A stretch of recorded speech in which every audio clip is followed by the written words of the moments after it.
आता फेब्रुवारी संपून आता मार्च महिना चालू झालेला आहे आणि आता जिल्हा परिषदेकडून जे काय व्हॅक्सिनेशन करण्यात येतं, म्हणजे उदाहरणार्थ सांगायचं झालं तर FMD, foot and mouth disease, आणि आपल्या मराठीमध्ये त्याला आपण म्हणतो लाळ्या खुरकत आजाराची लस. हा तसा बघायचा झालं तर हा विषाणूंच्या मार्फत हा पसरतो. म्हणजे थोडक्यात हे विषाणू आहेत.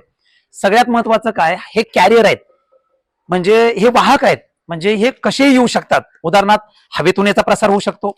दुसऱ्या गोठ्यावरती डॉक्टर जर ट्रीटमेंट करून आलं तर आमच्याही गोठ्यामध्ये ते येऊ शकतं. त्याचबरोबर काही व्हिजिटर असतात, तुमच्या गोठ्यातली सुद्धा बघायला येणारी जी माणसं असतात ती अजिबात घेऊ नका.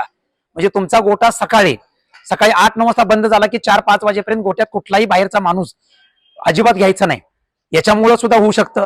त्याचबरोबर इतर प्राण्यांचे, आता उदाहरण कुत्रा, आजूबाजूला जर कुठं जरी ते कुत्रे गेले किंवा मांजर असतील, पक्षी, कावळा असेल, म्हणजे जिथं संसर्ग झालेला आहे तिथं पक्षी आणि प्राणी गेले आणि तेच तुमच्या गोट्यावरती जर आले तर निश्चितपणानं या ठिकाणी त्याचा प्रादुर्भाव होऊ शकतो.